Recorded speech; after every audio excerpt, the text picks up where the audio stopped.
sekedar pengantar. Buku ini ada 116 halaman dengan 40 rujukan. Penulisnya satu berusia 51 tahun, Pak Zulkifli, ya dokter, dan Pak Iqbal. Dari sisi produktivitas, ya, Pak Sul ini menulis 16 artikel di buku ini, dan Pak Iqbal 13 artikel. Artinya memang sepertinya kalau dokter itu harus lebih produktif, ya 16, karena dia akan menuju profesor.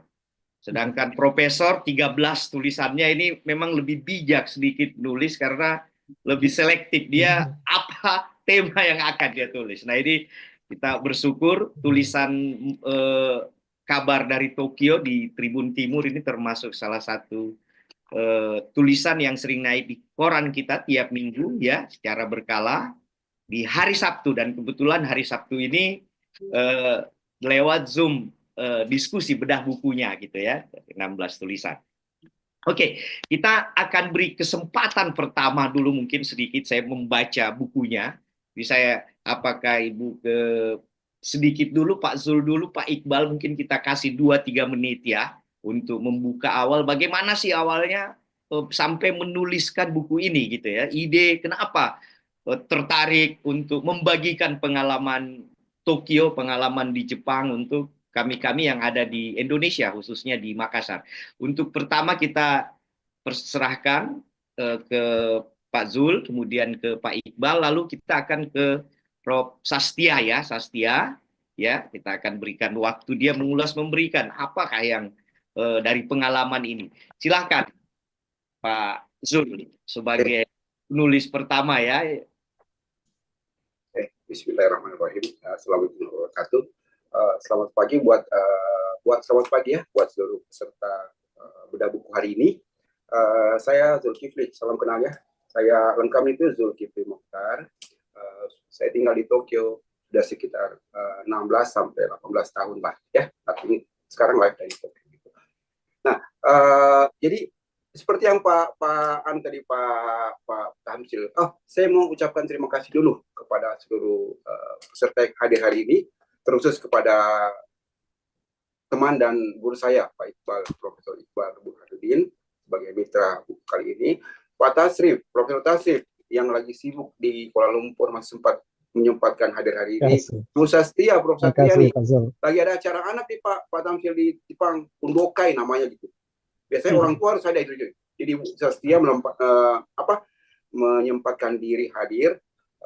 Terus teman saya Yamagi-san, Pak Aswa dan lain sebagainya. Semoga kegiatan-kegiatan yang positif seperti ini, keaktifan seperti ini bisa kita terus ikuti ya. Terus ada minat sampai di akhir hayat nanti. Oke, jadi buku ini adalah kumpulan kolom tulisan saya. Jadi buku yang kedua ini. Sebelumnya seperti ini bukunya yang pertama. Ya.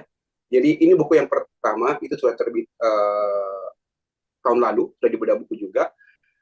Ini lebih bersifat tulisan saya sendiri waktu itu. Jadi kumpulan kolom saya punya kolom kebetulan di Harian Tribun setiap hari Sabtu. Hari ini ya, tiap mingguan itu jadi kadang-kadang apa yang saya rasakan, apa yang saya lihat, apa yang saya inspirasi di Jepang itu kadang-kadang terpikir gitu. Ini kok mereka beda sama kita gitu ya, kok mereka bisa begini, kenapa bisa begini. Nah, saya coba berpikir, saya coba analisa, saya cari datanya yang lengkap gitu.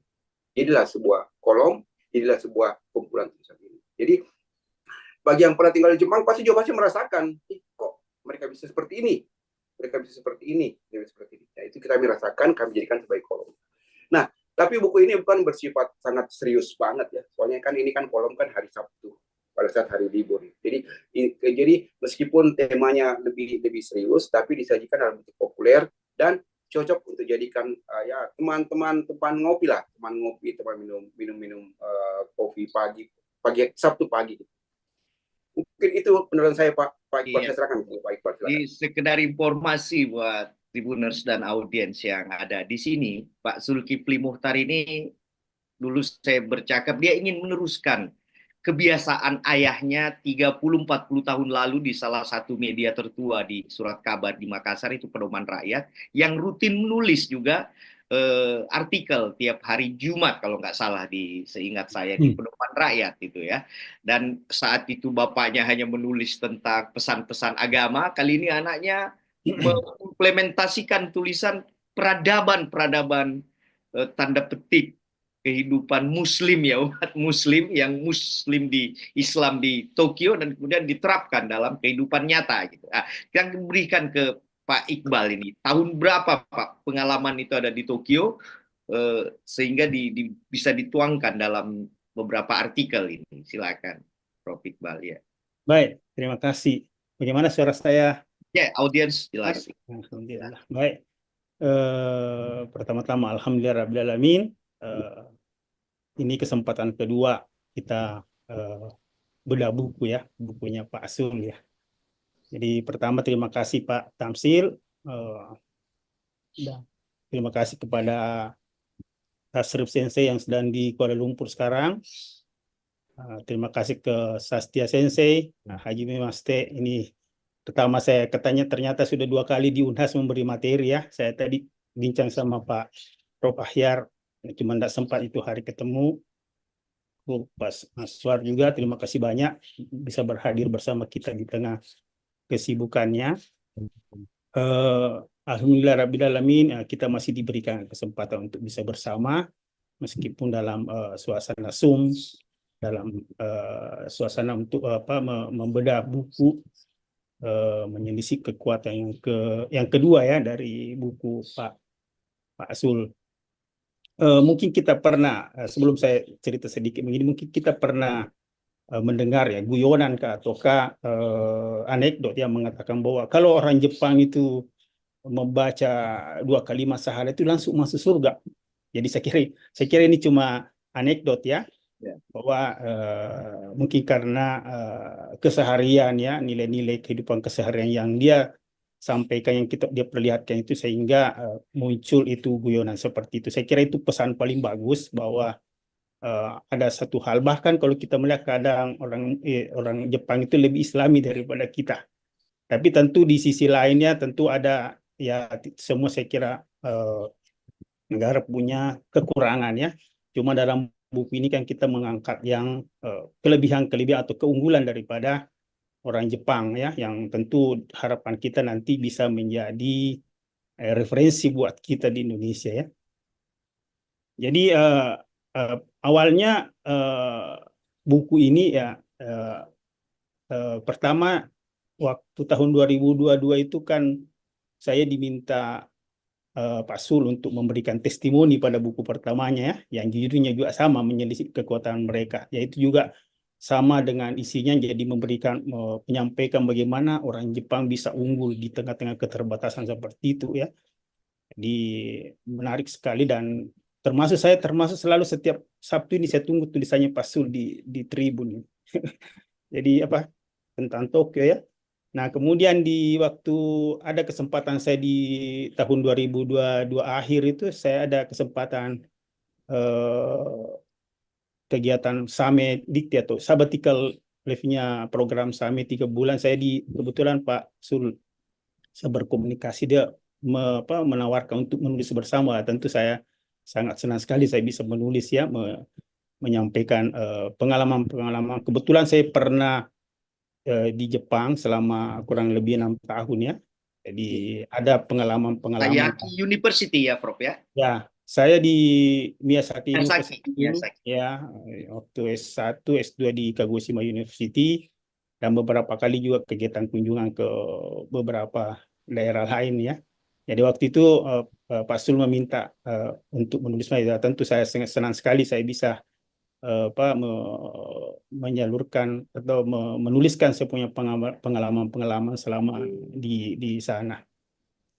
Jadi saya kira itu jadi tentu harapan kita di buku ini menjadi sebuah literasi yang bisa dibaca oleh masyarakat umum atau penentu kebijakan, tanya pengembangan kota, karena ya kita tidak bisa pungkir ya, kita memang kan kalau kita mau membandingkan dengan negara Jepang yang tentu masih tidak bisa dibandingkan, tapi tentu harapan kita ke depan juga Indonesia akan seperti itu ya. Saya kira untuk sementara itu sekali lagi terima kasih banyak untuk kesempatannya ini dan kehadirannya. Makasih Pak Ramsey. Iya. Assalamualaikum warahmatullahi wabarakatuh. Oh, Andi Iqbal Burhanuddin, dia orang Sengkang, Bugis, S1-nya di Unhas, kemudian mengambil master degree-nya di PhD-nya di Kagoshima University di Ya, Jepang, ya, dan master degree-nya di Fishery Science di Miyazaki University, Jepang. ya. Ya, dia hampir 12 tahun dan sering berinteraksi, sering juga menulis di Fajar. Bagi saya, Prof, bagi saya sendiri itu menjadi moderatornya ini menarik sebab saya dulu berkarir 6 tahun di Fajar, karir jurnalistik saya ya, dan kemudian pindah ke Tribun Timur, berkarir di sini dan sampai hari ini menjadi chief editor.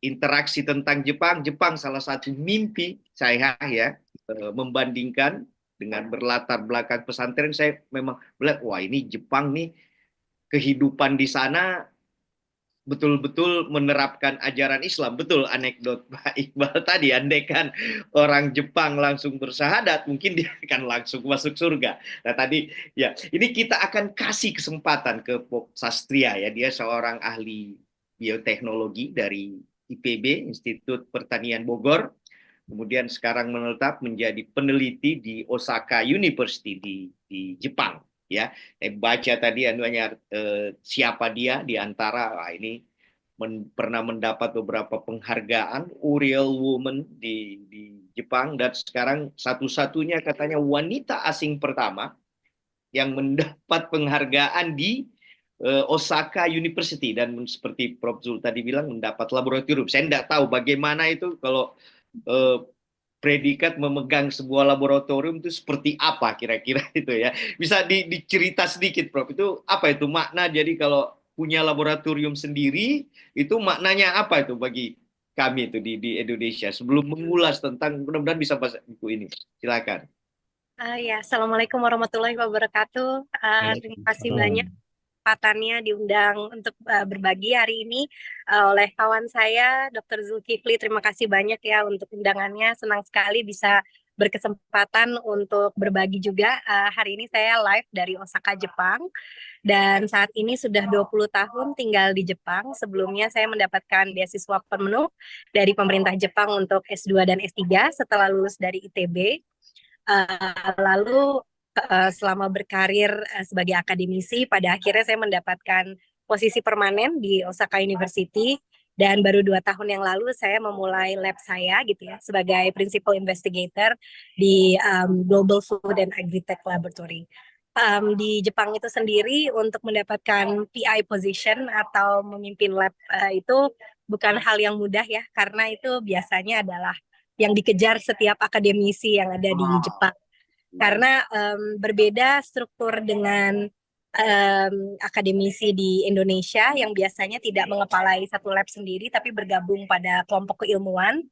Jadi rekan-rekan yang memiliki keilmuan yang sama di Indonesia biasanya tergabung dalam satu kelompok keilmuan atau kelompok keahlian riset, lalu nanti bersama-sama berbagi fasilitas. Kalau di Jepang itu biasanya kita mengepalai satu lab sendiri, di mana kita punya staff dan fully manage secara independen kegiatan lab, dan kita harus memanage lab kita seperti kayak perusahaan kecil gitu ya. Jadi kita harus cari funding sendiri, kita harus manage sendiri, dan juga menjalankan lab ini sebagai satu unit yang independen gitu. Apa itu artinya Prof Sastia sudah meninggalkan Indonesia, menetap di Jepang, atau masih bisa kembali dipanggil jadi menteri nanti seperti ya, tentunya kapan saja ada kesempatan berbagi berkontribusi ke Indonesia saya siap, tapi saat ini saya masih juga punya posisi visiting professor di IPB University dan juga di ITB. Sebagai visiting professor ya, tapi permanennya saya di Osaka University. Jadi tentunya apa yang saya sudah akumulasi selama ini di Jepang mudah-mudahan juga terus berkontribusi ke Indonesia lewat sudah membaca beberapa saya sebagai dosen di Osaka University. Sudah membaca beberapa artikel dari buku Menyelisik Kekuatan Mereka, dari buku pertama atau buku kedua. Apa yang kesan yang mendalam yang Prof Sastia dapatkan gitu, bisa bagikan kepada kami yang ada di sini? Ditulis oleh Pak Zulkifli dan Pak Iqbal, yang saya rasakan banyak sekali yang relate ya. Sebagai orang yang sudah lama tinggal di Jepang, saya juga setuju dengan apa yang disampaikan, perilaku dari orang-orang Jepang di sini, budayanya memang sangat mengedepankan adab ya sebelum ilmu.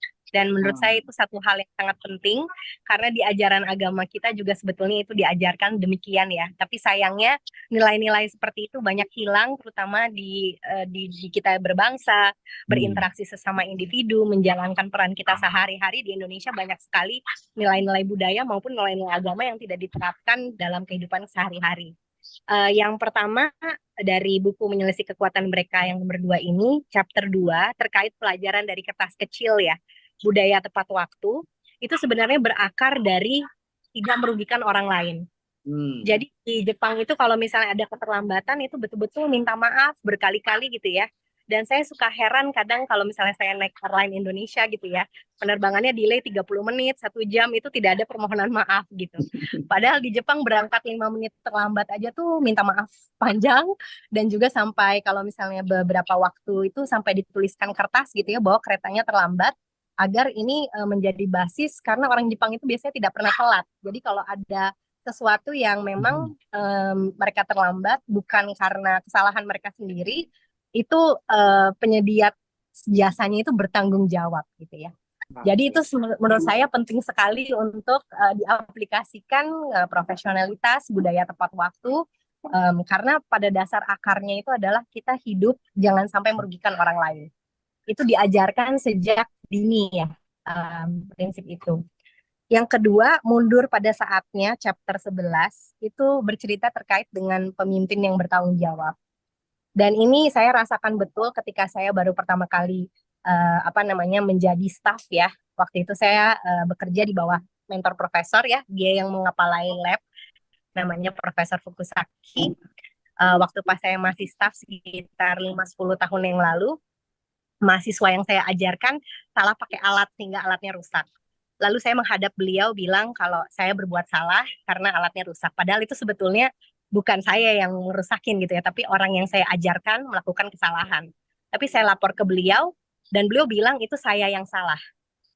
Jadi sebagai pemimpin lab, walaupun dia sama sekali tidak tahu tentang kejadian itu, dia bertanggung jawab penuh atas apapun yang ada di dalam di dalam struktur di bawah kepemimpinan dia.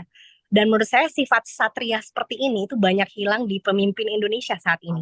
Sayangnya kita tidak memiliki banyak contoh di mana pemimpin-pemimpin itu bisa menjadi toladan. Apabila mereka salah, mereka mengakui salahnya, tidak menyalahkan orang lain, dan justru bertanggung jawab penuh atas kesalahan yang dibuat oleh siapapun yang ada di bawah struktur kepemimpinannya. Dan menurut saya itu satu hal yang penting ya, kita banyak berharap di pemerintahan yang baru, semoga pemerintah yang baru akan diisi oleh pemimpin-pemimpin yang amanah, yang bertanggung jawab, dan siap untuk memiliki sikap satria. Apabila amanahnya tidak dijalankan dengan sebaik-baiknya, sebaiknya mundur. Seperti itu ya Pak ya, kalau misalnya di Jepang, itu hal-hal yang memang sangat terasa di Jepang ini penuh dengan rasa tanggung jawab, kembali lagi, tidak mau merugikan orang lain, seperti itu ya. Jadi apabila memang sudah tidak mampu untuk menunaikan tugasnya dengan baik, tidak menyalahkan orang lain, tapi penuh bertanggung jawab dan menjadi pemimpin yang beretika. Itu menurut saya penting sekali, pesan untuk Indonesia. Yang terakhir Pak, kalau boleh. Ya. Yang terakhir ada chapter 20 terkait dengan Ikigai.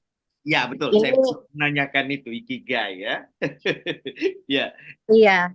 Ikigai ini yang paling penting ya menurut saya, yang terakhir tentang reason for being, apa yang menjadi alasan kita hidup. Terkadang-kadang kita suka lupa bahwa masing-masing orang itu diciptakan oleh Tuhan yang Maha Kuasa, itu sudah ada perannya gitu, dan bagaimana kita setiap manusia menjalankan peran kita menjadi versi yang terbaik dari kita sebaik-baiknya, itu diresapi betul oleh orang-orang Jepang. Mereka memahami apa yang menjadi peran mereka di dunia. Sekecil apapun perannya, itu penting. Jadi saya melihat misalnya janitor di kampus saya gitu ya, setiap harinya dia datang dengan seragam yang rapi, dengan senyum yang mengembang, untuk tugasnya membersihkan toilet di dalam kampus. Dan banyak orang yang mungkin melihat bahwa itu pekerjaan yang biasa-biasa saja gitu ya, bukan pekerjaan yang Ya. sangat terhormat. Tapi untuk dia, itu pekerjaan yang penting karena kalau dia tidak ada, kalau dia tidak melakukan tugasnya dengan baik, membersihkan dengan sebaik-baiknya, maka kita tidak akan punya toilet yang bersih gitu. Jadi memahami bahwa setiap orang memiliki peran yang penting dan itu kita ada bagian dari komunitas, di mana pada akhirnya kita bisa berinteraksi dengan sesama, dengan sebaik-baiknya dan menjalankan peran kita dengan semaksimal mungkin. Itu menurut saya ikigai ya, prinsip dari reason for being yang diresapi betul oleh orang-orang Jepang. Dan mereka selalu bersungguh-sungguh dalam melakukan apapun yang mereka kerjakan. Dan ini menurut saya penting sekali untuk dicontoh ya untuk teman-teman di Indonesia. Mudah-mudahan pesan dari buku ini, terima kasih banyak Pak Zulkifli dan Pak Iqbal sudah merangkum pesan terakhir agar kita bisa menjadi orang-orang yang bermanfaat untuk sesama, menjadi versi yang terbaik dari diri kita, dan untuk menjauhi hal-hal yang merugikan orang lain, dengan mengedepankan adab sebelum ilmu. Mudah-mudahan itu aja Pak pesan dari saya. Terima kasih banyak untuk kesempatan yang berbagi hari ini. Sastia ya, semoga. Iya, terima kasih banyak Pak. Ikigai tadi sangat-sangat mencintai pekerjaan. Di sini sudah bergabung juga Prof. Hamdan Johanis, Rektor UIN Alauddin Makassar ya. Di salah waktu peluncuran buku pertama dia hadir juga melalui Zoom. Prof. Hamdan sedang ada kegiatan kayak. Oh iya. Tadi dia dapat pesan dia akan meminta. Nah, mungkin untuk Prof. Hamdan masih Zoom, Prof. Oh ya, mungkin kita pindah dia sambil monitor ya. Jadi, sekarang juga di tempat ini di ruang yang sama ada Prof. Tasrif Surungan, ya dia ahli fisika dari Metropolitan Tokyo University. Sekarang mengabdi, sekarang berada di di Kuala Lumpur, maaf ya, di Kuala Lumpur. Mungkin di peluncuran buku pertama dia juga hadir ini, dan kali ini mungkin dia mudah-mudahan sudah dapat kiriman bukunya ya. Prof. Tasrif. Ya, alhamdulillah sudah Pak Tamsil. Beberapa catatan sedikit. Iya, alhamdulillah, makasih banyak Pak Tamsil. Silakan. Pertama-tama saya ingin menyapa teman-teman yang hadir ya, terutama sesama pembahas ya. Ada tadi Bu Sastia ya. Yeah. Saya tadi kontak, ternyata itu Hello L'Oreal ya. My spouse is also L'Oreal. Jadi kayaknya ini apa istilahnya dalam istilah jaringan itu semua connected. Buku yang kedua ini judulnya ya sama ya saya kira ya. Dan saya biasa kalau mencermati sesuatu saya memulai dari paling awal. Jadi dengan menempatkan kekuatan mereka itu pemilihan kata mereka sebagai pronoun orang ketiga itu sebenarnya kedua penulis kita ini sedang berbicara dari hati ke hati kepada kita orang Indonesia. Intinya apa yang maju di sana dan apa rahasianya? Ya, saya pernah mengalami itu karena saya masuk di Jepang, studi di sana, PhD dari tahun 2000 sampai 2004. Kemudian sempat postdoc di Tokyo University dan kemudian bolak-balik ada riset kolaborasi. Ya itulah Jepang ya, luar biasa. Tetapi saya selalu bertanya, what is the driving force? Apa penyebab utama dari kemajuan itu? Ternyata panjang ceritanya. Nah, itu kalau mau disimplifikasi barangkali mulai dari itu. Era Tokugawa yang kemudian mengalami penurunan pengaruh lalu masuk restorasi Meiji itu 1860-an. Ternyata historinya itu penyebabnya dipicu oleh kedatangan komando siapa Perry itu ya ke Tokyo Bay. Iya. Itu kemudian membawa itu 4 kapal perang dan orang Jepang yang masih terbiasa misalnya melawan secara tradisional dengan samurainya, itu ada beberapa yang bergelimpangan dan itu ada kemudian dibangun kesadaran tentang superioritas orang Eropa ketika itu. Kemudian diinstal itu dimulailah restorasi Meiji, pengiriman besar-besaran oleh generasi muda Jepang ketika itu ke Eropa, khususnya Prancis dan Jerman, ya. Menariknya dalam jangka waktu kurang lebih awal tahun 900-an itu sudah mulai ada ilmuwan-ilmuwan yang setara dengan mereka itu, orang-orang Eropa. Saya bertemu dengan seorang di suatu konferensi di Amerika, fisikawan Jepang, dia bilang bahwa tahun 1900-an itu sudah ada orang Jepang yang menulis karya teori atom setara dengan teorinya Rutherford. Itu sekitar awal-awal kelahiran mekanika kuantum. Artinya begini, kalau kita mau lihat kemajuan depan dari sisi apa yang utama di sini sebenarnya karena mereka itu ekonominya berbasis pada iptex, ya. Kalau kita kan natural resources based economy itu sebenarnya, dan kalau mau maju ya bagaimana kita itu menginvestasi di situ sehingga kita bisa bertanya berapa jarak antara kemajuan Indonesia dengan Jepang. Itu mungkin bisa di skalanya, kalau skalanya ya kita mempick up satu parameter, satu indikator. Tahun 1949 Pak Tamzil, teman-teman, itu sudah ada orang Jepang menangkan Nobel. For the first time, namanya Hideki Yukawa, 1949. Yang sampai saat ini di region ini orang-orang ASEAN belum. India sudah punya. Itu berarti kan pada saat Indonesia maju sebelum 45 itu belum ada juga. Jadi mungkin kita tertinggal itu 100-an tahun. Sekarang misalnya saya di Kuala Lumpur. Kita melihat kota Kuala Lumpur ya seperti maju begitu kan. Tapi saya bilang sama teman-teman, iya bangunan-bangunannya, jalannya juga rapi begitu kan, roundabout oke. Tetapi Jepang, Tokyo yang digambarkan oleh Pak Zul itu multi-slices city itu. Ada subway di bawahnya yang bukan satu lapis, berlapis-lapis. Nah, kapan Indonesia bisa itu? Itu mungkin ratusan tahun lagi, itu kan. Kita sangat tertinggal. Sehingga saya bilang, apa yang dipotret Pak Zul itu dan Pak Iqbal itu sebenarnya intinya adalah karena kita tertinggal dalam aspek ekonomi. Kita tahu dalam ajaran kita, entitas keselamatan, ajaran Islam itu ada hadis yang mengatakan, ya, atau ada lagi barangkali, atau itu dia bilang pepatah. Dalam kefakiran ada kekufuran. Itu masalahnya. Jadi meskipun kita tahu, we know what to do, but it doesn't mean that we are able to do it. Karena tadi itu terperangkap dalam kefakiran. Saya tadi melintasi roundabout dalam perjalanan dari city mau ke bandara. Roundabout itu jalan melingkar, Pak Zul. Yang kita di Indonesia ada misalnya di bandara.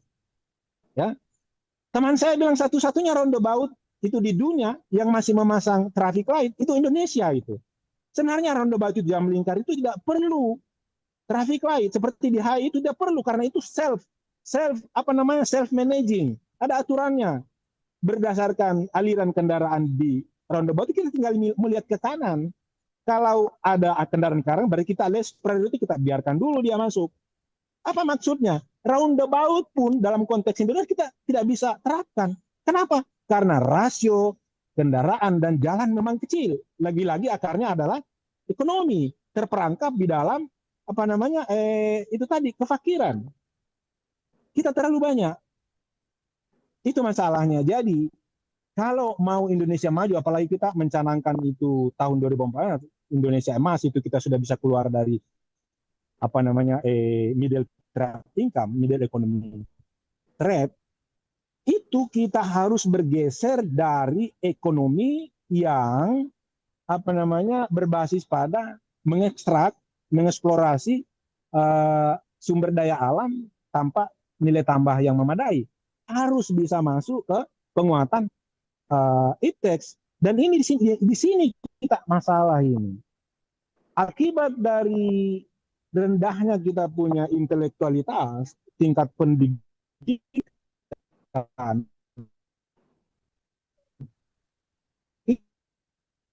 itu semua menjadi problematik. Kalau kita ingin memilih pemimpin, tidak banyak. Makanya kalau kita memimpin di orang, misal buat baliho misalnya kan, disitulah dia gaining name. Padahal mestinya kan visibilitas dan kontribusi yang harus dibangun dari awal sehingga masyarakat bisa tahu. Jadi kita itu masuk dalam lingkaran setan. Pertanyaannya adalah bagaimana, dari mana ini dimulai? Potret yang disampaikan oleh kedua teman kita, Pak apa namanya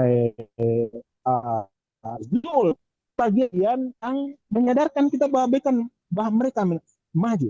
Pertanyaannya apa akarnya? What's the main driving force? Apa utamanya itu ya? Jadi kita bisa bangun pendidikan, riset, mengurangi korupsi, demokrasi kita terperangkap dalam politik.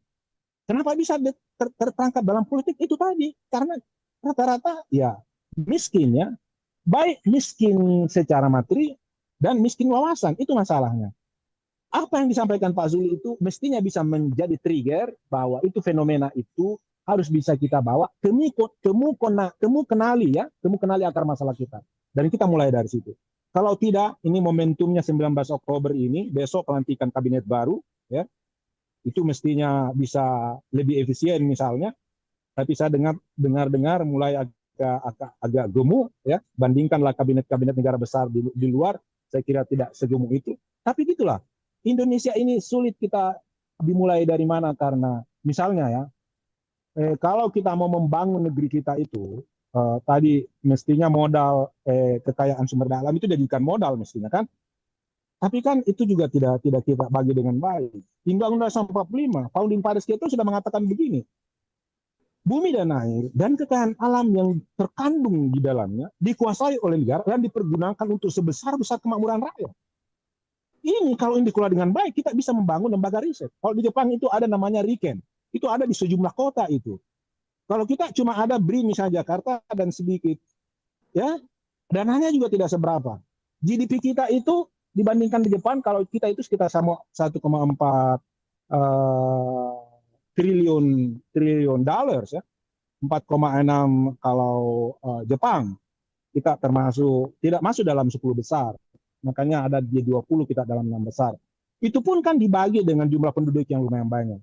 Jadi terus terang, kalau tidak ada revolusi pembelajaran yang memadai, revolusi mental yang dijanjikan dari awal, maka fenomena kemajuan yang disampaikan oleh kedua teman kita itu, Pak Iqbal dan Pak Zul, yang seharusnya men-trigger kita, itu tidak akan mampu kita capai. Itu tetap menjadi mimpi dan kita semacam mengglorifikasi itu, padahal sebenarnya dalam ajaran yang kita punya itu ya, bahwa misalnya tadi disampaikan Mbak Sastia itu kontributif ya, kebermanfaatan. Khairun nas anfa'uhum linnas ya.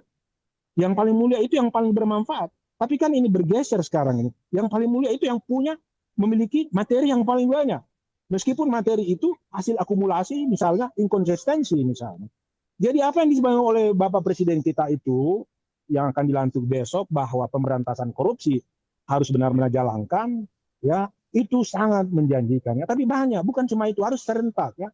Karena yang tadi disampaikan, yang diamati oleh Pak Zul dan Pak Iqbal itu baru segi-segi permukaan yang ada di masyarakat. Sebenarnya ada akarnya, akar kemajuan itu ya. Kenapa mereka jujur misalnya? Karena gaji itu memadai misalnya kan. Karena tidak perlu, kalau orang misalkan ada di bagian akhir dari catatan itu adalah lost and found, ini bagian yang terakhir yang saya mau sampaikan sedikit, lost and found center ya. Saya pernah mengalami dan saya pernah uji itu, kondisi itu di Indonesia. Saya adalah dari bandara naik bus ke Depok. Jaket yang saya pakai ini tertinggal di teman saya, kemudian resah. Saya bilang coba kita uji apakah Indonesia sudah punya kemampuan untuk seperti Jepang yang mengembalikan barang hilang. Ternyata saya menghadapi resepsionis di hotel dan dia hubungi.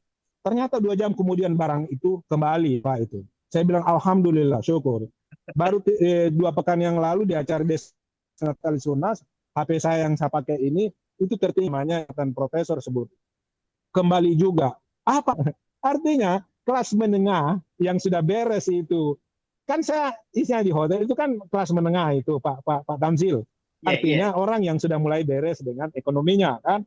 Nah, kalau struktur demografi kita itu lebih banyak kelas menengah kecil ya, itu tidak akan mungkin itu decay itu kemajuan itu. Nah, makanya sungguh-sungguh ini ada 2 yang harus disasar ini Pak Tamzil untuk segera bisa mengejar itu ketertinggalan. Karena kan ketertinggalan itu kalau dengan kecepatan yang sama itu tidak mungkin kita sampai, ya, karena kita kalah kecepatan. Jadi kita pun perlu percepatan, ya. Jadi perbaikilah dia mentalnya, ya, terus ekonominya, bangunlah jiwanya, bangunlah badannya. Itu dalam Indonesia Raya loh, ya.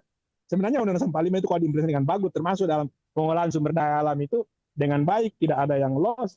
Wah, luar biasa. Kita menjadi negara yang luar biasa hebat, ya. Kalau tadi Jepang Revolusi Meiji itu 40 tahun sudah bisa mencapai Eropa setara dengan itu, lalu terus secara konsisten menempatkan orang-orang yang menjadi Nobel laureate, ya. Baru tahun ini juga ada pemenang Nobel untuk bidang itu kan, komunitas pencinta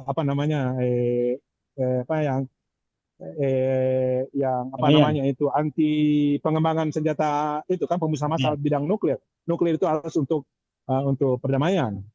Jadi yang saya tangkap, yang saya merefleksikan dari apa yang buku dari Pak itu adalah bagaimana dari fenomena kemajuan itu kita belajar menemukan diri kita.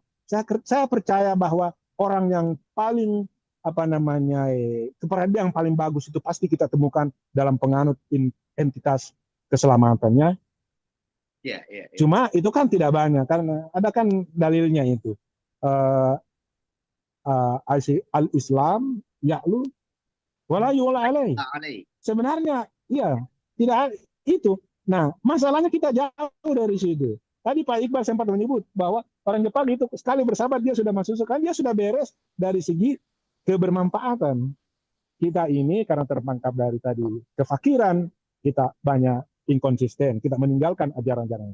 Lalu bagaimana mencapainya? Saya tadi kembali itu dimulai dari pemimpin juga ini, kemudian kelas menengah, orang pendidikan tinggi. Kehadiran Mbak Sastia tadi itu sangat menginspirasi orang muda yang sebenarnya kalau dikasih kesempatan dia juga itu. Terakhir saya kira begini, karena kita mau berbasis teks Pak ini ya, saya komparasikan begini. Di Universitas Indonesia sekarang itu sudah menjalankan program doktor. Cuma masalahnya kan lagi-lagi tercoreng kemarin karena program doktor kita itu dijual murah, ya, ngalahin inflasi kan yang terjadi UI.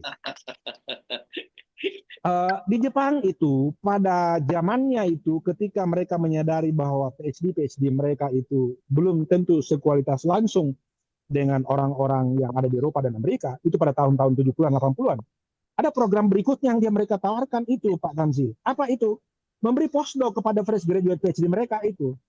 Postdocnya di mana? Di Amerika dan di Eropa. Terus dananya dari mana? Dari pemerintah Jepang. Mereka kontak kepada host yang ada di Amerika untuk mengatakan pada mereka, ini terima postdoc saya ini, orang Jepang ini, saya gaji kamu, dan itu termasuk postdocnya. Untuk warga negara Jepang gitu. Atau kalau seluruh... kita, iya banyak program-program. Nah, itu orang Jepang. Oh. Bagaimana mereka supaya cepat sekali ada akselerasi untuk pencapaian IPTEX tadi. Terus ada program juga di Jepang yang saya tahu diceritakan oleh teman saya itu mahasiswa yang mau ambil master dan S3 itu dapat pinjaman dari pemerintah Jepang selama, jadi dihitung sudah dia punya biaya hidup, SPP dan seterusnya, dia dapat semacam gaji yang lumayan kan. Terus apa dealnya nanti kalau dia bekerja di universitas atau lembaga penelitian nasional itu gratis, itu tidak perlu dibayar. Kalau dia kerja di swasta nanti pabriknya yang akan bayar. Beda dengan kita kan, jadi padahal lagi-lagi negeri ini kaya dengan sumber daya alam, mestinya dijadikan modal untuk pembangunan SDM. Jadi yang saya bisa refleksikan dari tulisan Pak tadi itu adalah bagaimana kita menangkap fenomena superficial itu untuk kita gali ke dalam di mana main driving force kemajuan Jepang. Garis bawahi saya adalah karena mereka kuat dalam pengembangan IPTEX, ya, ilmu pengetahuan dan teknologi. Dan di situ juga di IPTEX itu nanti ada porsinya Pak Tanzil.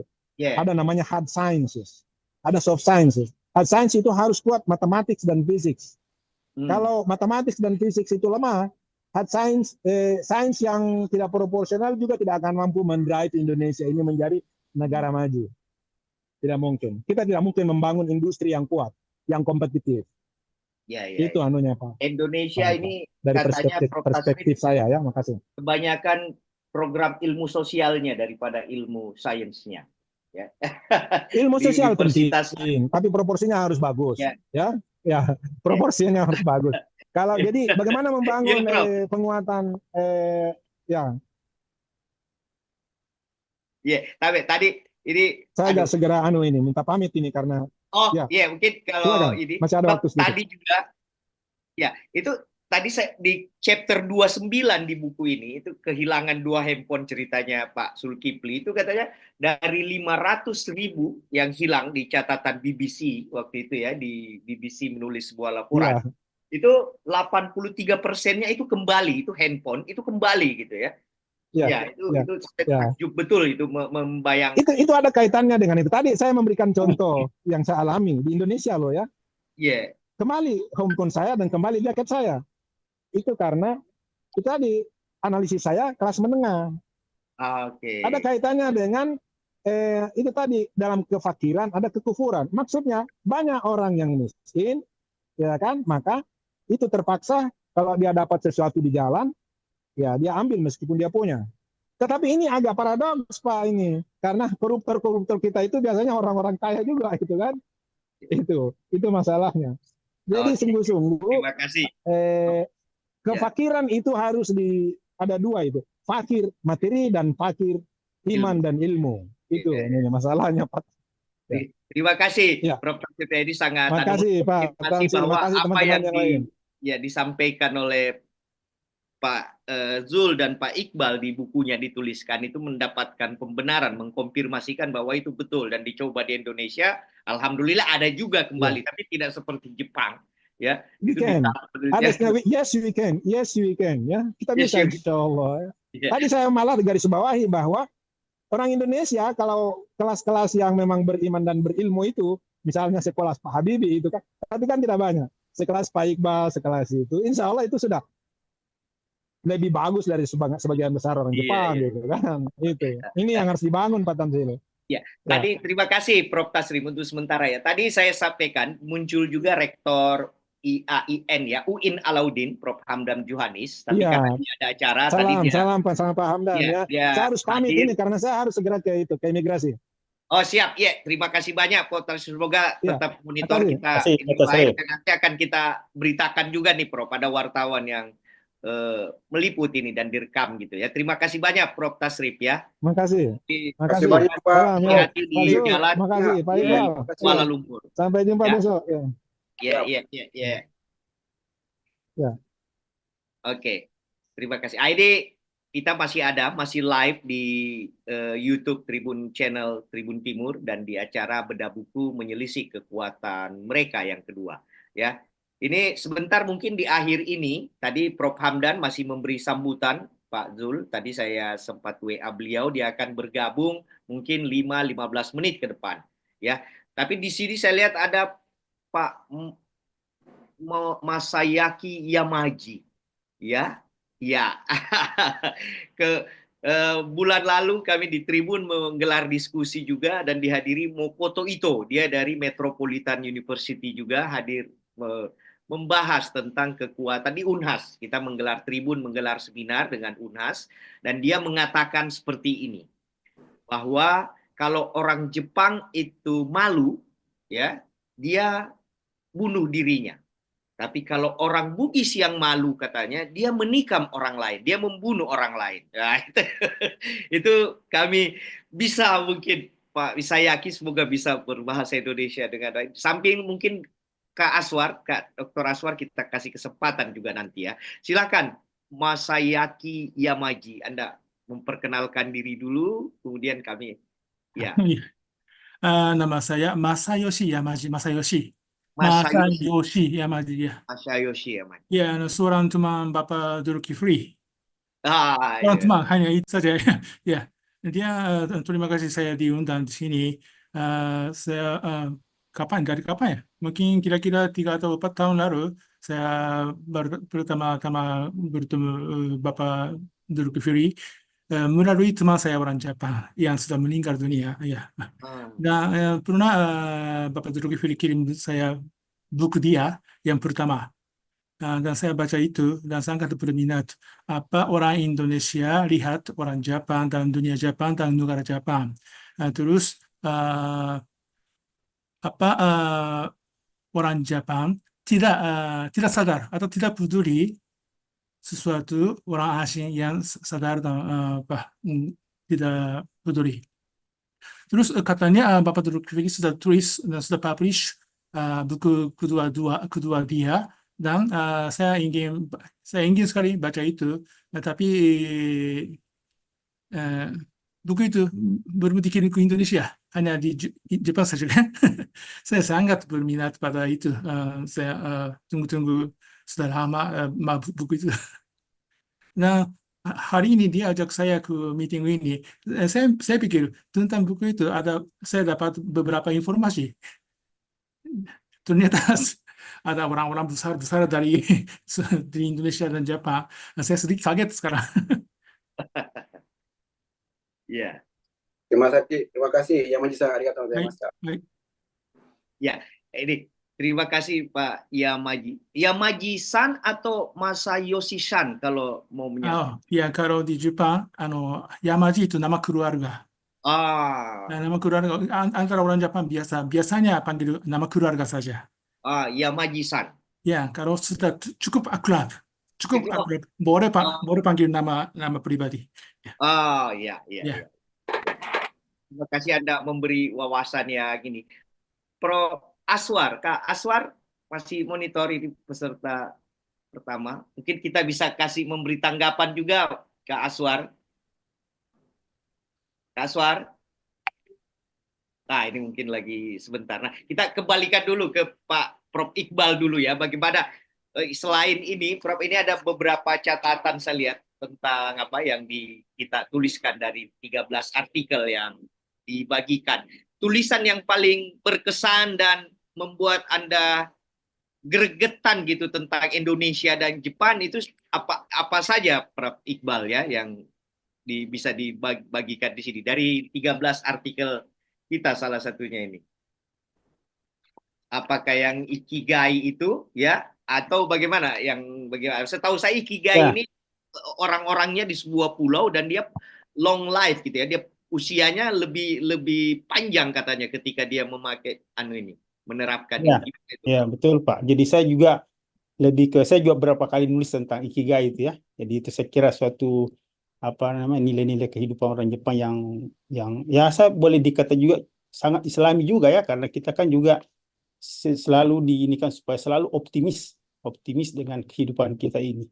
Jadi tidak boleh pesimis. Orang Jepang kan menanamkan di setiap kehidupannya itu ada suatu kebahagiaan. Ya. Nah itu juga saya kira salah satu seperti juga disampaikan tadi Prof. Sastia bahwa semua itu harus memiliki peran dalam tubuh kita ini. Kita harus perankan semua, kita punya sendi-sendi dalam kehidupan kita itu kita harus buat satu peran yang sehingga kita selalu bahagia. Sekecil apapun kita lakukan itu harus menjadi, kalau dalam Islam kita sekecil apapun kita jadikan suatu ibadah ya. Jadi mengerjakan sesuatu dengan ikhlas ya, tidak terbebani. Tidak kadang-kadang seperti kita itu kadang mengerjakan sesuatu hanya karena ingin menggugurkan suatu kita punya kewajiban. Tapi bagi orang Jepang itu kebahagiaan itu dihadirkan di setiap sendi-sendi kehidupan. Kira itu Pak Sayur. Ikigai ya. Ya. Pak Masayoshi, ikigai. Ikigai, apa yang Anda bisa katakan kepada kami tentang ikigai? Ya, ikigai. Apa? Kalau dalam bahasa Jepang saya susah jelaskan itu. Kalaupun dalam bahasa mungkin Jepang, nanti diterjemahkan sama Nihongo de, ya. Ada apa yang Anda bisa katakan? Ikigai. Filosofi untuk apa hidup? Ya, ikigai artinya untuk apa hidup apa? Dengan senang apa hidup? Anda bisa berbahasa Jepang, menggunakan bahasa Jepang. Nanti Prof. Zulkifli yang meneraskan cerita tentang Nihongo de shite kudasai. Setsume shite kudasai. Ikigai desu ka? Ikigai no koto desu. Ikigai wa nan no tame ni ikiru ka? Nani ga tanoshiku te ikiru ka? Jadi intinya begini Pak, jadi ikigai itu menurut Pak Yamaji-san itu nano tame ni ikiru ka, untuk apa kita hidup gitu. Ya, untuk apa kita hidup? Apa tujuan hidup kita ini gitu. Iya. Kalau Jepang itu memang ikigai itu kunci hidup panjang gitu. Banyak orang panjang umur itu karena mereka punya konsep seperti itu. Silakan Yamaji-san, dozo. Ya, untuk kalau 人によっては仕事が生きがい。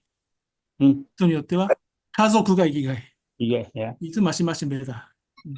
Nah, ada yang memilih Sikoto, Pak Tamsil, Iya. Kerja. kerja tujuannya kerja untuk mencapai kebahagiaan itu, kebahagiaan dalam filosofi kebahagiaan itu dengan kerja keras gitu, ya. Nah, ada juga manusia yang memilih keluarga dengan memilih saya konsentrasi di keluarga deh, dengan itu dia mendapat. Jadi kebahagiaan itu bagaimana jalur apa yang dia pilih untuk mencapai kebahagiaan hidup, kira-kira kayak begitu. Ya. Kalau dia olahragawan, dia akan mengabdi sebagai olahragawan. Begitu kira-kira ya. Lumayan. Jadi full apa ya? Motivasi gitu. Ya, Pokoknya motivasi motivasi untuk hidup. Mencari hidup yang bahagia, motivasi untuk makanya kadang-kadang itu Jepang itu banyak orang-orang umur 80 tahun, 90 tahun masih tetap bekerja di perkebunan, masih tetap bekerja di mana, karena memang dia merasa bahagia dengan hidup untuk bekerja sampai dia terakhirnya. Jadi konsep mencari kebahagiaan personal by personal, setiap orang memilih seperti apa gitu. Ya, kira-kira begitu ya. Jamin sono gue kan. Ya. Arigatou gozaimasu. Cukup please. Ya. Pak Masayoshi, sekedar informasi, Tribun Timur itu satu grup dengan Gramedia, penerbit buku terbesar di Indonesia. Dan buku yang paling banyak dicari di toko buku Gramedia saat ini itu adalah Ikigai. Oh, begitu, Pak. Ya, jadi buku yang paling banyak populer orang tua, dan ini buku yang terjemahan Ikigai yang diterjemahkan dari bahasa Inggris ke bahasa Indonesia, ya. Itu sudah 3 seri. Ya, itu mungkin sudah ada 4 juta kopi. Dan di toko-toko buku buku Ikigai ini paling banyak, ya. Sebenarnya saya juga membelinya. Saya merasa buku ini tidak betul-betul ajaran bagaimana ikhlas, ya, mengerjakan sesuatu, bersungguh-sungguh dalam mengerjakan sesuatu. Nah, itu kenapa Ikigai dituliskan oleh Pak Iqbal ini menjadi begitu menarik.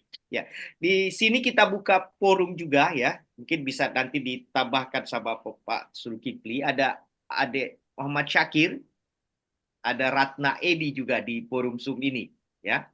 Mungkin ada yang ingin ditambahkan atau apa, waktu kita masih ada 30 menit ke depan ini. Ya, sambil menunggu Prof. Hamdan Johanis. Mungkin dari Pak Iqbal bisa tambahkan tentang Ikigai, Pak. Kebetulan ada ya. Tambahan sedikit, jadi kalau orang Jepang itu ada pepatahnya orang Jepang itu sama mirip dengan pepatah orang Arab, ya. Kalau orang Jepang bilang yareba kitto dekiru, artinya sesuatu itu kalau dilakukan dengan sungguh-sungguh akan bisa tercapai. Sama halnya dengan manjada wajada. Jadi kalau bahasa Arab, ya.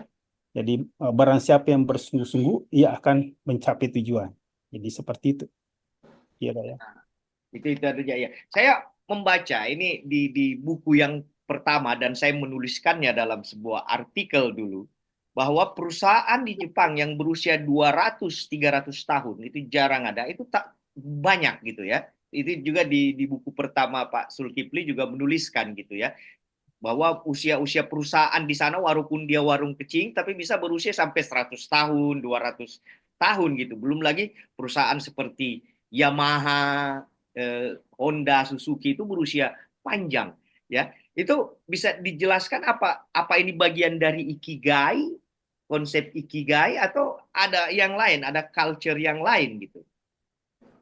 Bisa mungkin saya tanyakan dulu sama Pak Masayoshi-san, ya. Kenapa perusahaan Jepang itu lama, bisa berusia 100-200 tahun gitu, ya. Dan pelanggannya setia. Mereka datang terus berbelanja di tempat itu. Bisa dijelaskan, Mas, apa itu Ikigai juga? Menurut saya Ikigai waktu warga negara Jepang juga waktu masih miskin, mungkin mereka tidak pernah pikir Ikigai. Karena sehari-hari hidup sehari-hari itu susah dan tidak ada sempat untuk pikir Ikigai.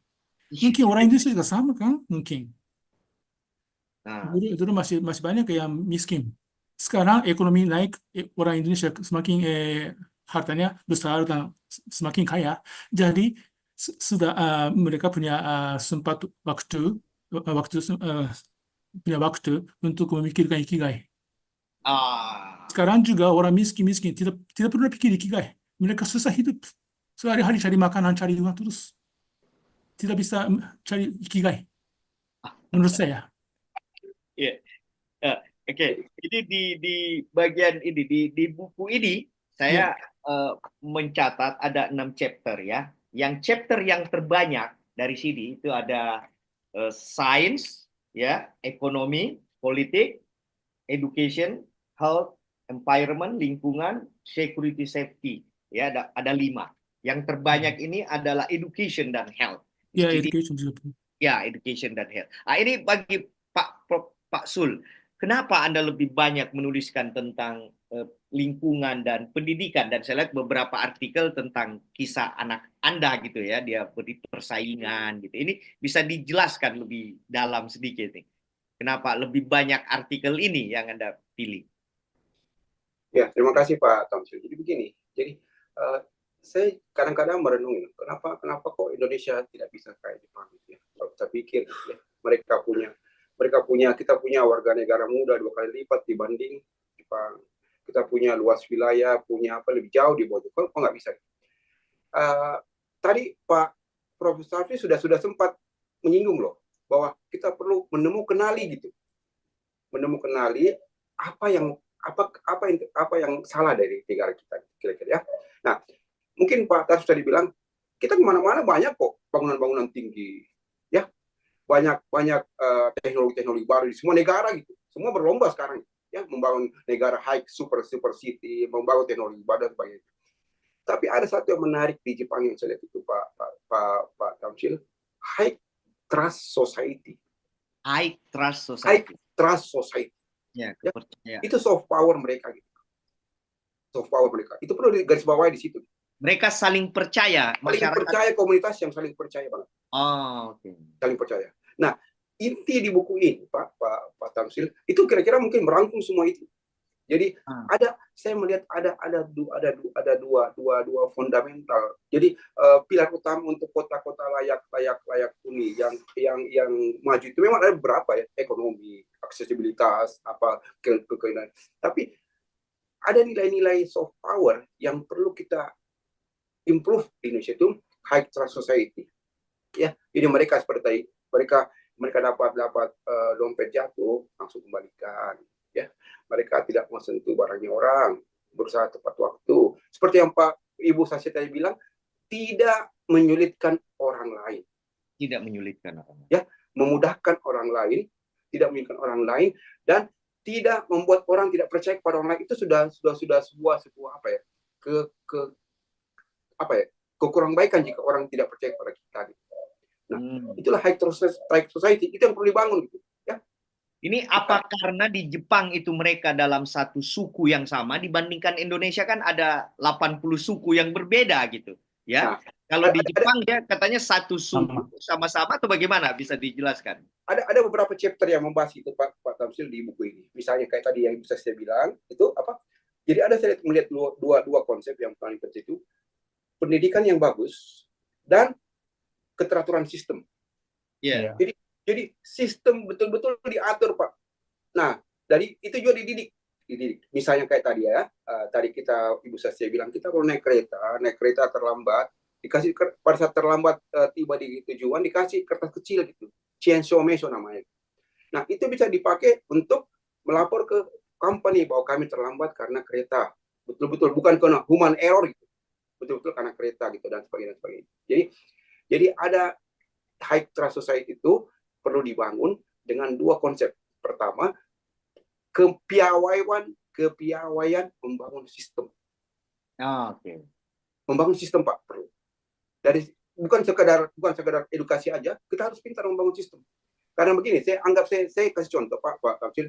Saya itu selalu antrian kereta loh di stasiun Shinjuku, ya, hampir tiap pagi itu. Kok jutaan orang lewat, kok tidak saling berbenturan gitu? Kok di peron teratur tetap gitu, seperti apa gitu.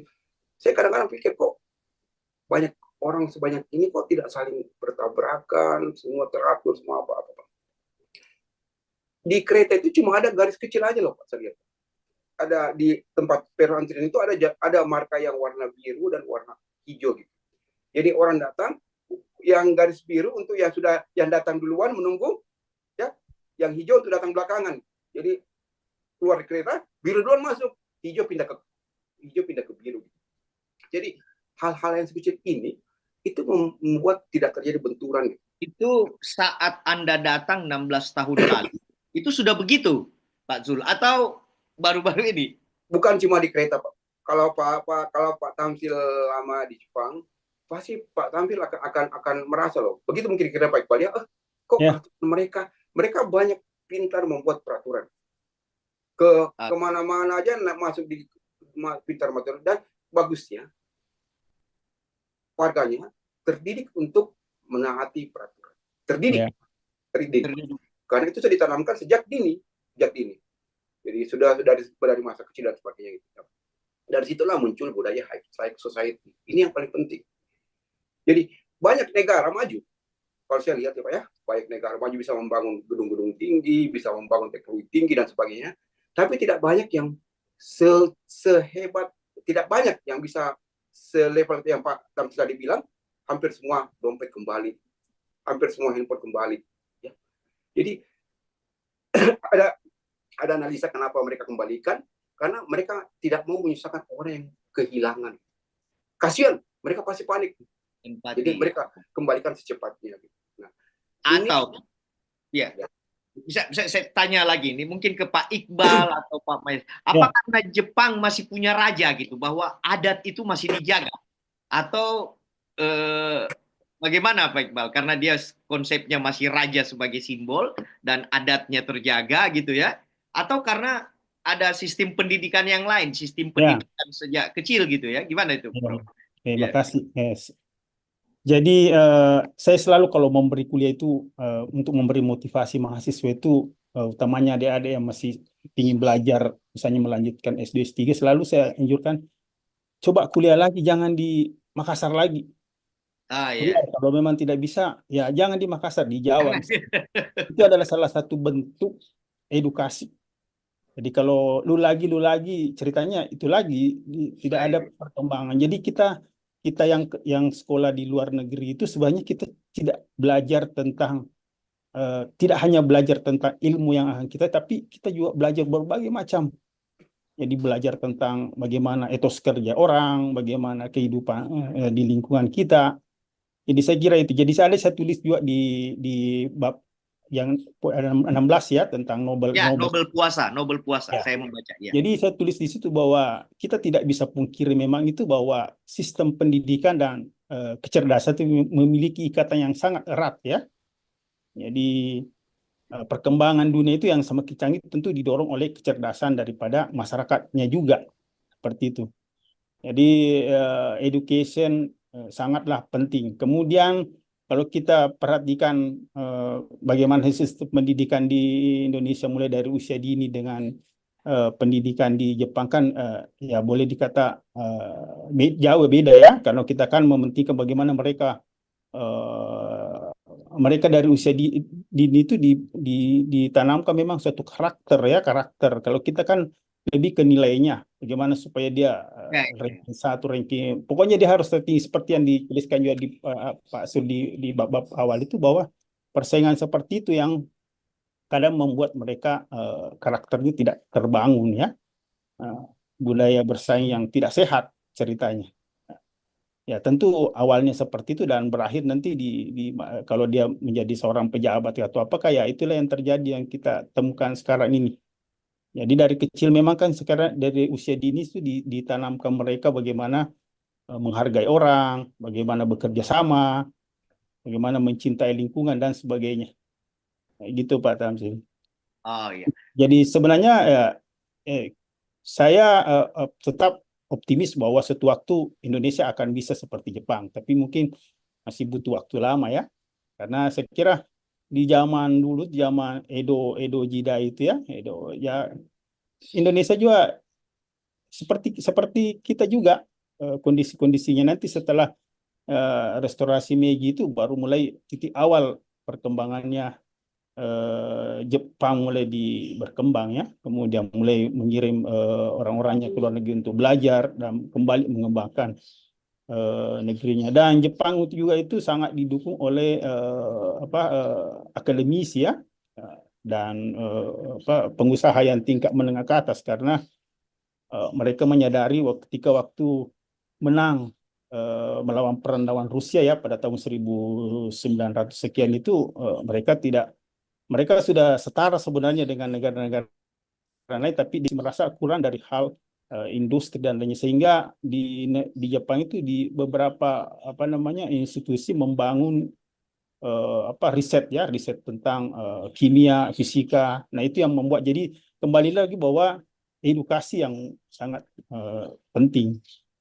Ya, terima kasih. Saya ingin bertanya Pak Zulkifli atau Pak Mayasoki, sebelum saya itu, Pak Aswar masih monitor. Kak Aswar, ada yang mau disampaikan mungkin?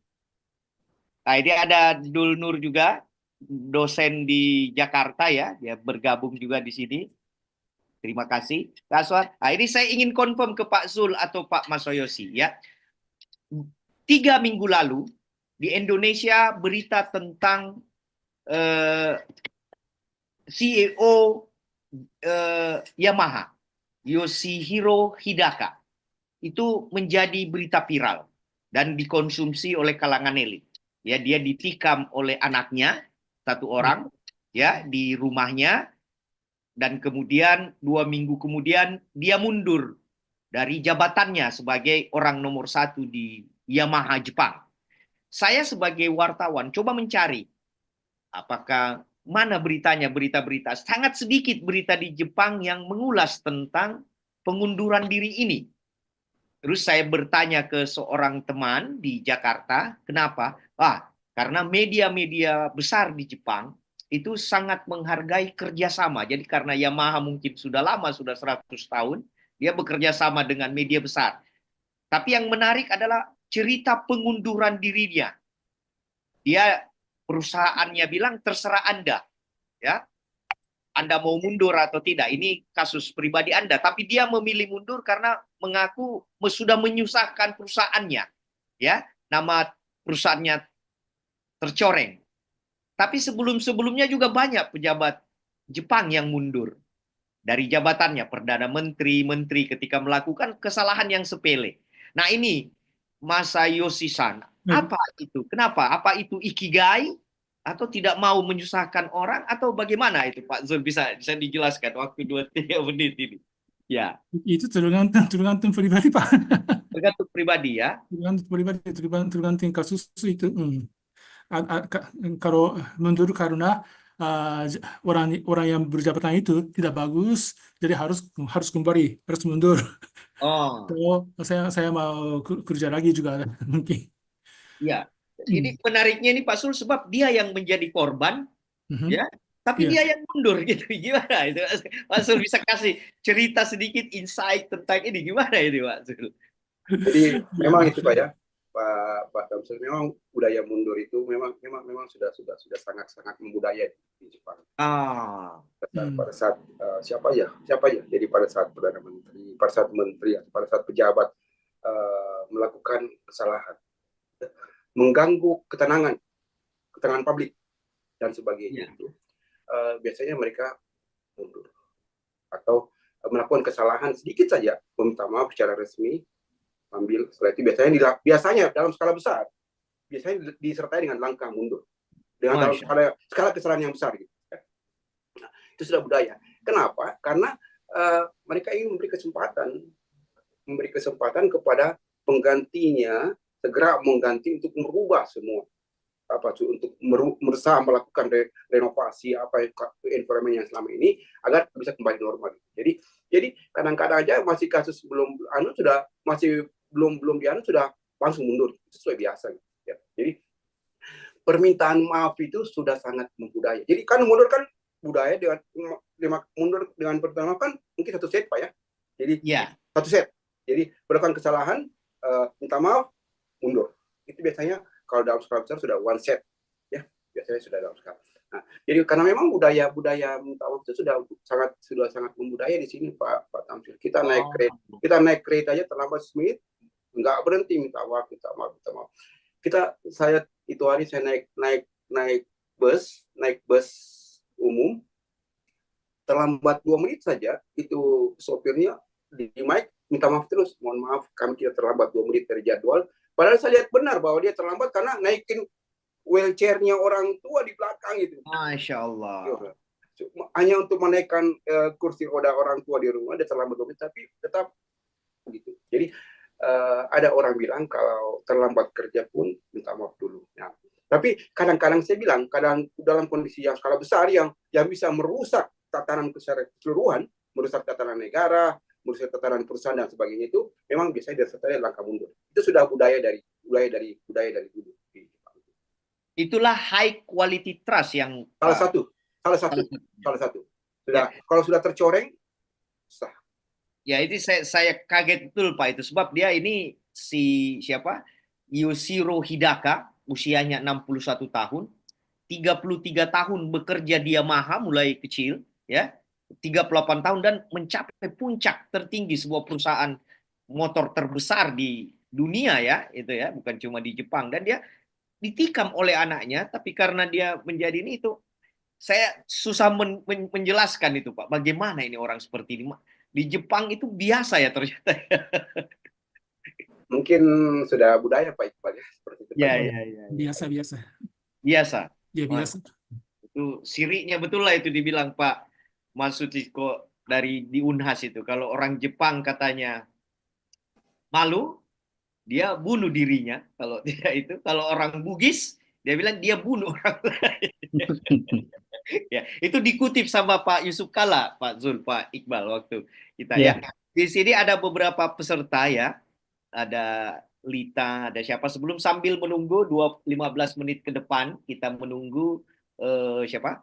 Pak Hamdan Juhanis, semoga dia masih bisa bergabung ya, dia memberi sambutan di kampusnya dan dia minta kasih saya paling akhir gitu ya. Mungkin dari sini Dek Sakir mungkin mau memberi tanggapan, masukan atau cerita. Lita ya, di sini ada Lita juga. Ada Abdullah Nur ya, Dr. Abdullah Nur dari Jakarta ini di Depok. Ada yang mau ditanyakan mungkin Pak Dul? Ada ya. Saya ingin kembali bertanya Pak Zul. Pak Zul ini seorang direktur di perusahaan bidang urban solution, disaster dan smart community di Jepang. Nah itu bidang kerjanya sendiri seperti apa sih Pak di situ itu yang Bapak kerjakan, dan kalau di Indonesia seperti PUK itu atau Departemen Sosial atau seperti apa itu Pak Zul? Oh tidak, kami konsultan Pak. Oh, konsultan. Jadi kami berusaha memprovide beberapa macam teknologi yang bisa dipakai di Indonesia di bidang urban, disaster dan smart community. Contohnya seperti apa itu Pak? Jadi kalau ada bencana seperti tsunami atau apa gitu, masuk mengajar ke sekolah-sekolah. Misalnya teknologi yang untuk warning, alert dan sebagainya yang bisa diterapkan dan sebagainya. Oh, oke. Nah, sejauh ini apakah nilai kerja seperti itu waktu Anda masuk di perusahaan itu bekerja sebagai itu memang ada juga Pak, itu ke mundur gitu, apa ada cerita gitu ya? Memang dimasuk di mana saja Pak Tamsil. Kita kemana saja loh. Kita ke tempat kerja juga, kita ke kampus juga, kita ke golongan komunitas biasa aja gitu. Memang itu sudah budaya. Ada budaya yang tidak, yang terasa betul. Kan akan Pak Tamsil terasakan pada saat tiba di acara festival. Terima kasih, ini Kakak Uceng sudah bergabung juga ya, Direktur PUKA di UGM ya. Di pukul 11 ini terima kasih Kak Uceng sudah bergabung. Ini saya order khusus ke kakaknya, cuma kalau bisa bergabung. Jadi agak menarik ini walaupun agak telat gitu ya. Terima kasih banyak sudah bergabung Kak Uceng. Saya tadi bertanya ke kakak Anda Kak Uceng. Ya, itu apa budaya di Jepang yang menarik, yang membuat mereka pejabatnya banyak mundur? Kasus terakhir kemarin CEO Yamaha Jepang ya, Kira Hidaka itu mundur, dia ditikam sama anaknya, sebenarnya dilukai sama anaknya, dan dia kemudian mundur, dan jadi berita besar di Indonesia. Dan di Jepang itu ternyata hal biasa gitu, bukan ini. Nah, katanya itu terkait karakter banyaknya korupsi atau apa di sini karena tidak ada budaya malu gitu ya, tidak ada budaya malu. Itu memang seperti itu. Bagaimana, apa tanggapan Anda yang bisa Anda ceritakan tentang Jepang dan korupsi di Indonesia, Kak Uceng? Iya, pertama-tama saya minta maaf dulu, terlambat masuk. Tadi saya ngajar selesai jam 10, terus saya pindah ngajar karena sekarang ngajar di UNY. Jadi ada sekitar beberapa meter dari tadi saya di mobil. Ini baru nyampe di UNY, mungkin saya sebentar lagi. Yang pertama begini saya kira ya, buku yang ditulis oleh Kak Zulkifli ini kan menurut saya menarik. Saya membaca dua-duanya. Saya kira dia menggambarkan sesuatu yang realitas kultural, tapi sebenarnya dibahasakan secara bukan bahasa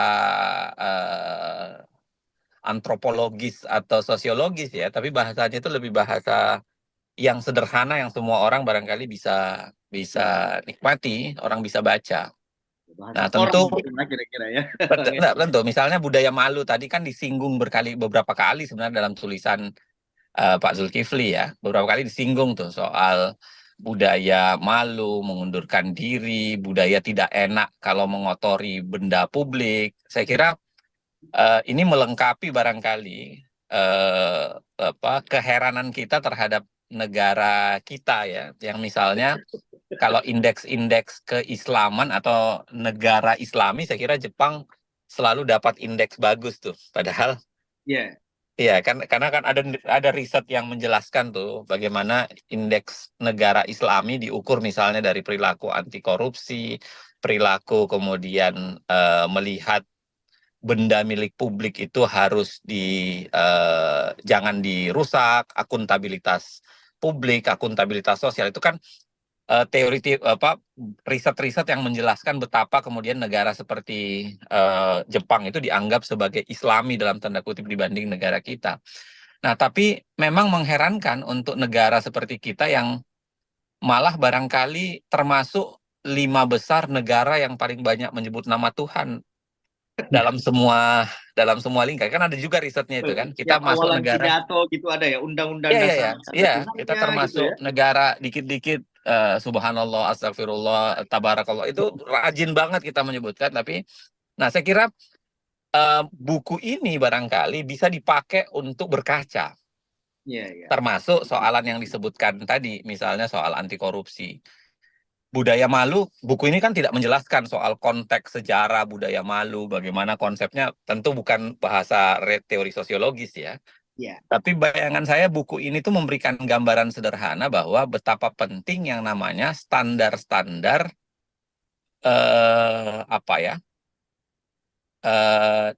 misalnya demokrasi itu sebenarnya harusnya ditemani dengan tidak perlu budaya demokratis, tapi budaya kultural yang bisa menguatkan unsur demokratis. Termasuk budaya malu. Saya kira budaya malu itu tidak ada dalam konsep demokrasi. Kita tidak bicara demokrasi. Kita di Makassar, di Bugis Makassar ada siri gitu ya. Siri Napace. Itu kan sumbernya bukan dari ajaran demokratis, misalnya hak asasi, barat, dan lain sebagainya. Bukan dari situ. Tapi dia bersumber dari budaya yang mengakar, secara personal atau secara masyarakat, tapi kemudian bisa dipakai untuk menguatkan konsep demokrasi yang dimaksud itu. Misalnya dalam kasus kita, saya kira misalnya budaya malu itu harusnya menjadi contoh betapa kemudian kalau pejabatan publik dipegang, itu malu sebenarnya untuk melakukan tindakan-tindakan yang tidak pas gitu. Budaya malu itu adalah ketika benda milik bersama tapi kemudian dengan mudah kita rusak gitu.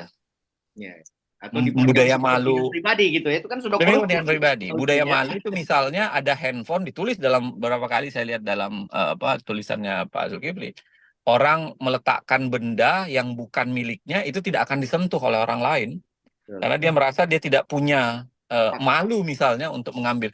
Saya kira itu yang tidak punya standar pertama ya. Jadi saya menempatkan buku ini tuh harusnya menunjang cara kita melihat demokrasi. Jadi demokrasi itu tidak usah dibayangkan itu adalah limitation of power. Demokrasi itu adalah demokrasi itu adalah checks and balances. Demokrasi itu adalah mungkin tidak perlu sejauh itu, tapi kalau kita berkaca sedikit dari cara bermasyarakat, cara berkehidupan, nah itu menarik melihat bagaimana nilai-nilai yang di Jepang itu sangat menguatkan budaya demokratis. Ya, itu yang pertama. Yang kedua, kita nggak bisa mengatakan sepenuhnya bahwa budaya kita buruk, atau misalnya budaya Indonesia itu adalah budaya korupsi. Ya, saya termasuk tidak setuju itu, karena kalau kita bilang korupsi sudah membudaya di Indonesia, maka saya kira koruptor adalah budayawan gitu. Saya kira enggak kan, enggak mungkin kita bisa balik logikanya begitu. Mungkin yang terjadi adalah ajaran-ajaran luhur itu kita tafsirkan secara tidak pas, atau kita tafsirkan secara atau kita tafsirkan untuk menguntungkan kepentingan pribadi. Nah, kenapa kita sering menguntungkan kepentingan pribadi itu? Mungkin barangkali ada banyak studi-studi yang bisa menjelaskan itu ya. Studi postkolonialis misalnya, itu kan menarik tuh untuk melihat studi-studi tadi udah dibahas di awal. Bagaimana masyarakat pasca kolonialis itu membentuk kehidupannya sendiri. Saya kira silahkanlah orang yang lebih ahli menjelaskan itu. Tapi menurut saya yang terjadi di kita jangan-jangan unsur budaya itu ditinggalkan karena kepentingan pribadi atau ditafsirkan menurut kepentingan pribadi. Nah, itu yang terjadi. Sehingga misalnya budaya mikul dhuwur mendem jero, itu kan hal yang bagus sebenarnya. Untuk melihat ke depan saja, yang di belakang itu ditutup. Tapi pada saat yang sama itu dipakai untuk apa misalnya? Dipakai untuk membenarkan praktik koruptif. Budaya owuh pakewuh misalnya di tradisi masyarakat Jawa, tradisi untuk sopan dan lain sebagainya, itu kan akhirnya dipakai untuk membenarkan praktik koruptif juga. Nah, itu yang saya bilang tadi, unsur budaya yang seringkali seperti pisau bisa dipakai mengupas mangga dan bisa dipakai untuk membunuh orang, ternyata di kita tidak dipakai untuk mengupas mangga, tapi kemudian dipakai untuk nusuk orang gitu. Nah, jadi kita mendapatkan barangkali side effect dari budaya itu. Nah, makanya kenapa begini? Kenapa saya senang dengan bukunya Pak Zulkifli ya, walaupun saya tidak paham sepenuhnya soal budaya Jepang, bukan sekedar karena bahasanya enak dibaca ya, tapi kenapa saya tertarik? Karena saya kira dia memberikan batasan betapa penting budaya itu dihargai, dan budaya itu tidak melulu kolot ketinggalan zaman, bukan itu. Budaya itu dia mengelekat pada kita dan harusnya dipakai secara progresif gitu. Dipakai secara progresif dalam artian dipakai untuk memperkaya kehidupan, bukan dipakai untuk membunuh kehidupan. Itu bayangan saya. Jadi itu yang membuat barangkali nggak perlu kita canggih-canggih amat bicara soal konflik of interest, kita bicara soal bagaimana mungkin pejabat sekaligus pengusaha, pemegang kekuasaan sekaligus pengusaha. Harusnya budaya mahal itu melekat di orang gitu. Ketika dia pengusaha, dia sekaligus menjadi penguasa, mana mungkin dia mau terbitkan aturan yang membenarkan dirinya sendiri. Itu kan harusnya ada budaya itu. Jadi pertanyaan wartawan ini, sentilan wartawan nih ke Pak Direktur Pukat ini, Bang Uce gini. Apakah betul ini nanti 110 anggota kabinet pembantu Prabowo Gibran nanti ini harus budaya malu juga diterapkan biar tidak koruptor gitu ya, Bang? Jadi iya. Ya. Saya kira ajaran demokrasi kan ada soal itu, ajaran soal konflik kepentingan. Orang harusnya paham bahwa dia nggak boleh konflik kepentingan kan. Nggak boleh dong dia sekaligus pengusaha, sekaligus penguasa, pada saat yang sama dia urus-urus kepentingan pengusaha kan. Itu dia kan harusnya aturan juga gitu ya. Dia bikin aturan yang membenarkan diri sendiri. Harusnya standar itu. Tapi kalaupun standar yang namanya konsep konflik kepentingan itu dianggap terlalu terlalu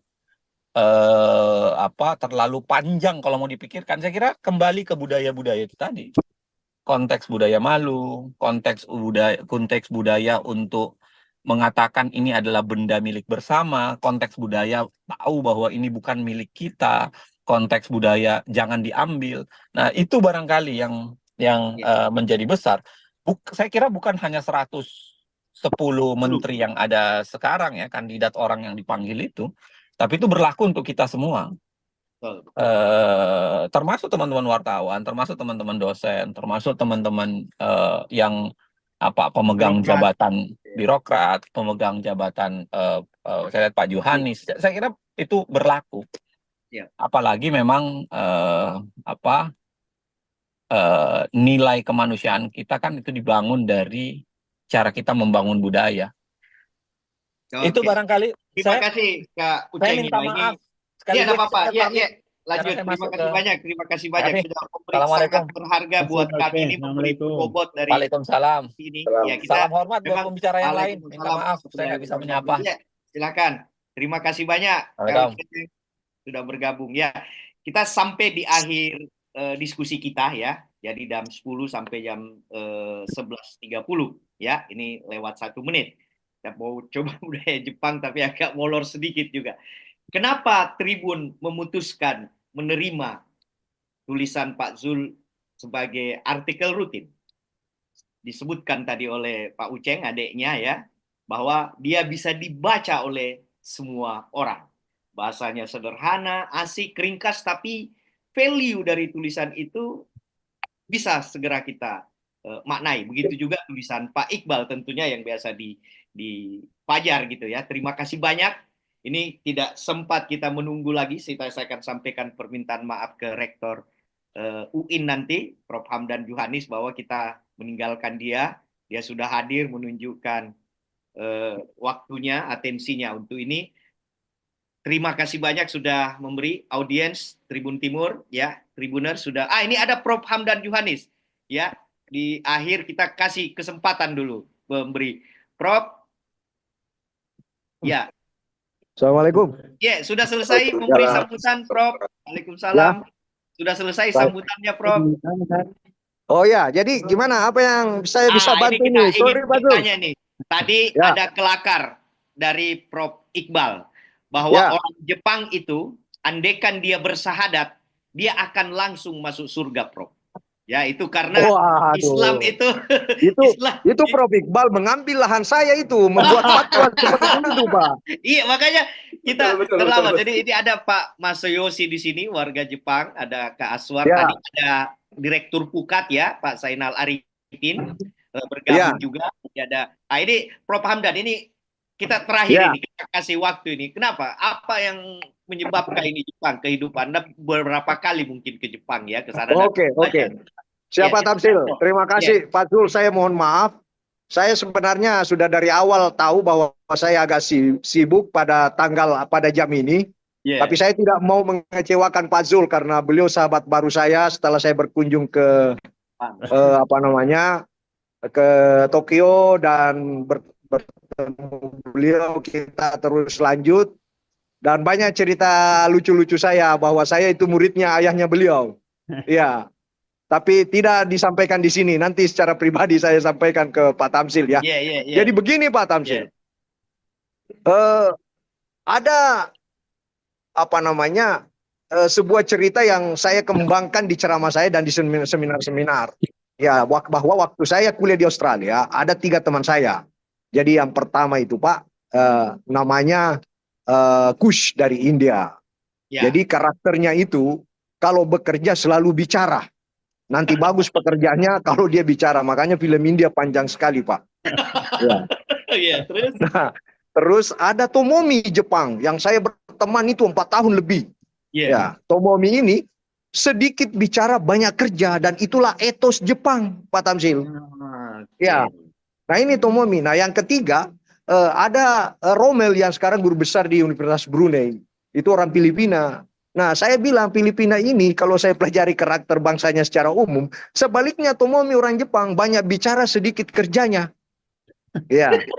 Nah, setelah itu ketiganya tanya saya, kalau Kalau karakternya Indonesia, saya bilang, ya Indonesia ini Pak Tamsil saya bilang lebih parah. Lain dibicarakan, lain pula dia kerjakan. Wah ini penutup pertemuan ini dengan menarik ya, bahwa kita banyak value-value yang kita dapat. Iya. Nah, saya sambung sedikit. Jadi ketika mereka sebenarnya buku Pak Zul ini kekuatan menelisik kekuatan mereka. Sebenarnya yang Pak Zul ulas ini adalah etos Jepang.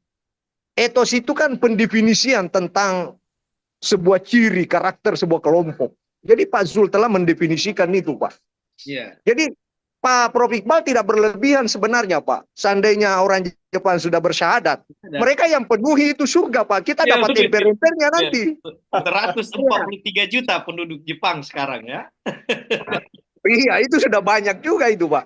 Nah, saya misalnya kita ini kan sudah sering berkontak, kita sering berhubungan, punya transaksi sosial lah dalam berbagai kehidupan kita dengan orang Jepang, dan luar biasa sekali, Pak.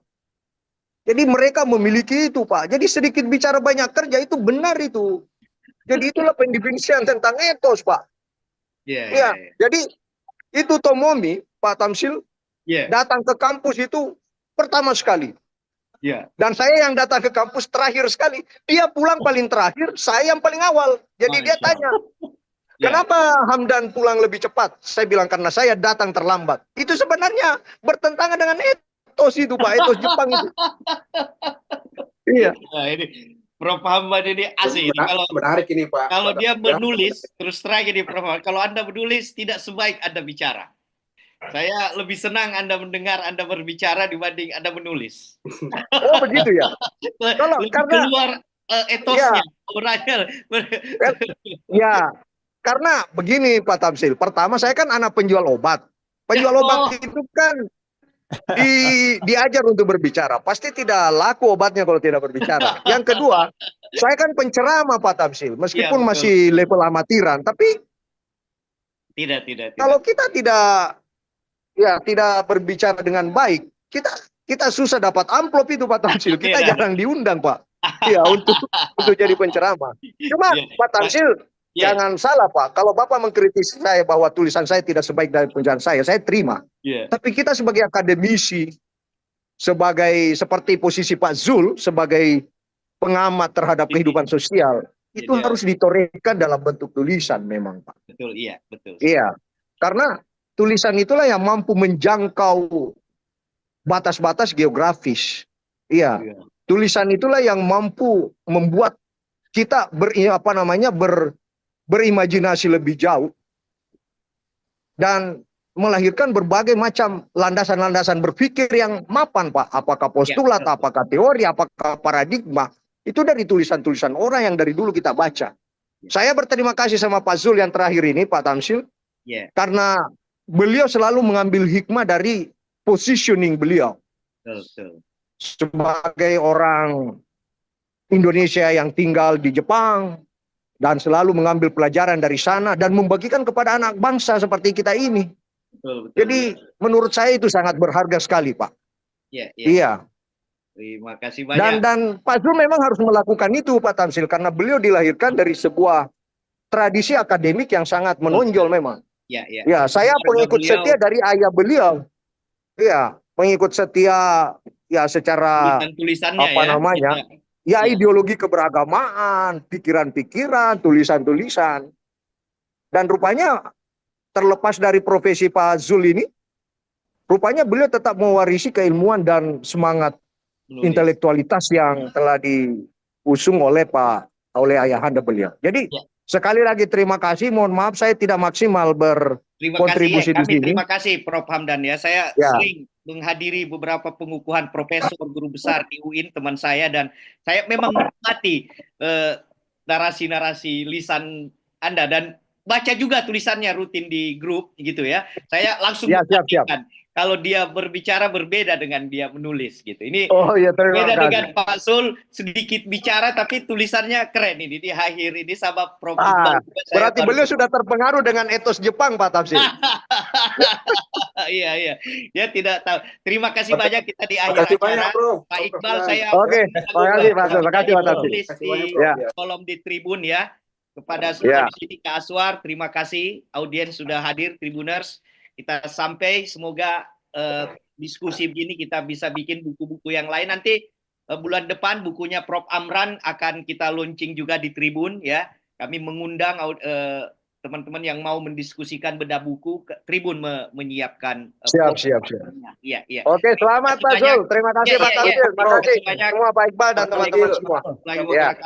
Baik, Kita terima kasih tutup Pak Iqbal. acara ini dengan ucapan Alhamdulillahirabbil alamin. Alhamdulillah. Alhamdulillahirrahmanirrahim. Ya, Maji-san, arigatou gozaimasu. Arigatou gozaimasu. Masul, Ya. Pak Iqbal. Ya, makasih semua. Ya.